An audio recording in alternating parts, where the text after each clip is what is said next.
జై జగన్, జై జగన్, జై జగన్.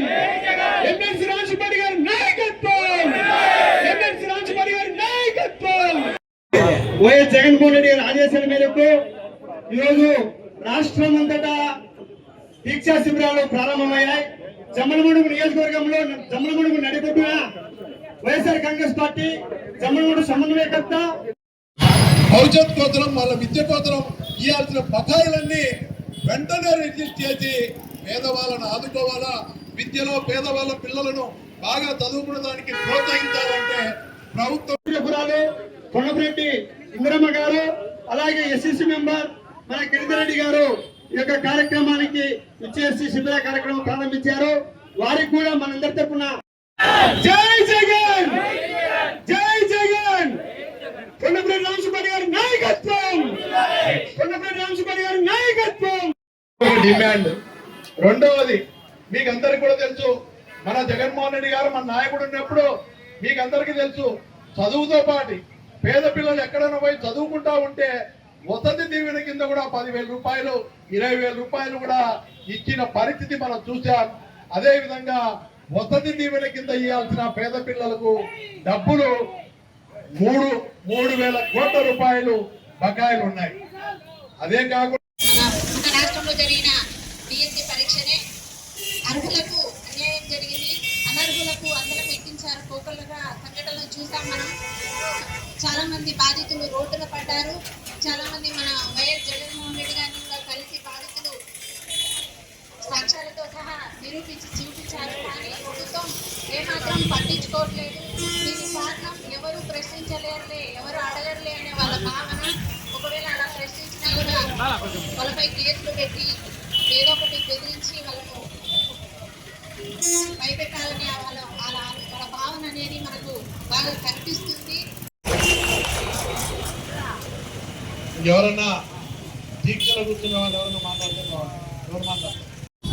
ఈరోజు రాష్ట్ర వ్యాప్తంగా వైఎస్ఆర్ కాంగ్రెస్ పార్టీ అధ్యక్షులు మాజీ ముఖ్యమంత్రి వర్యులు శ్రీ వైఎస్ జగన్మోహన్ రెడ్డి గారి ఆదేశాల మేరకు ఈరోజు మనం చూస్తే ఎవరైతే ప్రతిభ కలిగినటువంటి విద్యార్థులు ఉద్యోగ అవకాశాల కోసం నిర్వహించినటువంటి కూటమి ప్రభుత్వం నిర్వహించిన డిఎస్సి ఎగ్జామ్స్ ఏదైతే నిర్వహించిందో బ్రహ్మాండంగా ప్రచారం చేశారు మెగా డిఎస్సి అని. కానీ మెగా డిఎస్సి నిర్వహించిన దాంట్లో చాలా అవకతవకలు జరిగాయని చెప్పి, డిఎస్సిలో అక్రమాలు జరిగినాయి, ప్రతిభ కలిగిన వాళ్ళకు కాకుండా ఈరోజు దొడ్డిదారిన చాలా మంది ఉద్యోగాలు పొందినారని చెప్పి ఎవరైతే బాధిత డిఎస్సి ఎగ్జామ్స్ లో పాల్గొన్నారో పేద విద్యార్థులు వాళ్ళందరూ కూడా రోడ్లు ఎక్కడం జరిగింది. అయ్యా, ప్రతిభ కలిగిన విద్యార్థులకు కాకుండా ఒక్కొక్క పోస్టు 15 నుంచి 20 లక్షలకు అమ్ముకునే కార్యక్రమం జరిగిందని చెప్పి వాళ్ళందరూ కూడా ఆరోపణలు చేయడం జరిగింది. అది ఏ విధంగా ఉంటే డిఎస్సి ఎగ్జామ్స్ నిర్వహించే దాంట్లో లోపభూయిష్టంగా జరిగింది. అదేవిధంగా ఎగ్జామ్స్ ప్రిపరేషన్ క్వశ్చన్ పేపరు తయారు చేసే విధానంలో కానీ దాంట్లో పాల్గొన్నటువంటి అవుట్ సోర్సింగ్ ఎంప్లాయ్ ఎవరైతే ఉన్నారో ఎగ్జామ్ లో పాల్గొని రాత్రి టాపర్ గా రావడం కానీ ఇలాంటి అవకతవకలు జరిగినాయి. పరీక్ష రాయకుండా స్పోర్ట్స్ కోటాలో 2% ఉన్న స్పోర్ట్స్ కోటాను 3% పెంచి పరీక్ష రాయకుండా స్పోర్ట్స్ కోటాలో ఉద్యోగాలు ఇచ్చిన విషయంలో కూడా ఈరోజు 300 పోస్టులు పరీక్ష రాయకుండా ఉద్యోగాలు పొందిన పరిస్థితి చూస్తే ఈరోజు విద్యార్థులందరూ కూడా ఎగ్జామ్స్ రాసిన వాళ్ళయ్యా. స్పోర్ట్స్ కోటాలో మెరిట్లో స్వర్ణం వచ్చిన పథకం వచ్చినా కూడా మాకు ఉద్యోగాలు రాయలేదు. అదేవిధంగా స్పోర్ట్స్ కోటాలో కూడా స్పోర్ట్స్ సర్టిఫికెట్లు కూడా అనుకూలమైన వాళ్లకు ఈ స్పోర్ట్స్ సర్టిఫికెట్లు కూడా వాళ్ళు ఇచ్చి డూప్లికేట్ ఇచ్చి వాళ్ళు ఉద్యోగాలు పొందే విధంగా మొట్టమొదటి పరీక్ష రాయకుండానే ఉద్యోగాలు ఇచ్చిన ఘనత ఈ ప్రభుత్వానికి. ఒక క్వాలిఫికేషన్ ఉండాలి కదా. ఒక మంచి టీచర్ కావాలంటే మంచి అర్హత కలిగినటువంటి టీచర్ రావాలా, మంచి టీచర్ వస్తేనే పిల్లల భవిష్యత్తు బాగుంటుంది అనే ఉద్దేశంతో నిర్వహించిన డిఎస్సిలో ఎక్కడ చూసినా అవకతవకలు జరిగినాయి. దీంట్లో భాగంగానే పిల్లలందరూ కూడా ఈ జరిగిన అక్రమాలు బయటికి రావాలంటే దీనికి బాధ్యత వహిస్తూ గౌరవ మంత్రి లోకేష్ గారు ఎవరైతే ఉన్నారో విద్యాశాఖకు ఆయన రాజీనామా చేయాల మొట్టమొదటగా అని చెప్పి దీన్ని సిబిఐ ఎంక్వైరీ చేయాలని చెప్పి వీళ్ళందరూ కూడా నిరుద్యోగ యువత డిఎస్సిలో పాల్గొంటున్నటువంటి వాళ్ళందరూ కూడా డిమాండ్ చేస్తూ ఉన్నా కూడా ప్రభుత్వం స్పందించకుండా విచారణ చేయకుండా మొండిగా ఉన్న సందర్భంగా ఈరోజు జగన్మోహన్ రెడ్డి గారు పిలిపించారు.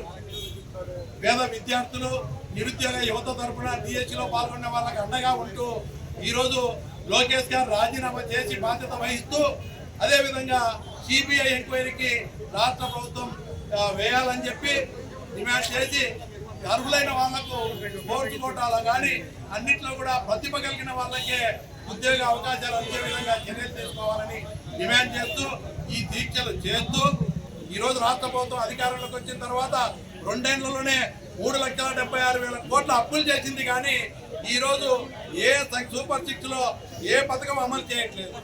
ఈరోజు చూస్తే ఫీజు రీయింబర్స్మెంట్ కింద 6,300 కోట్లు బకాయిలు కాలేజీలకు చెల్లించాల్సిన పిల్లలకు చెల్లించాల్సినటువంటి బకాయిలు అంటే ఉన్నాయి.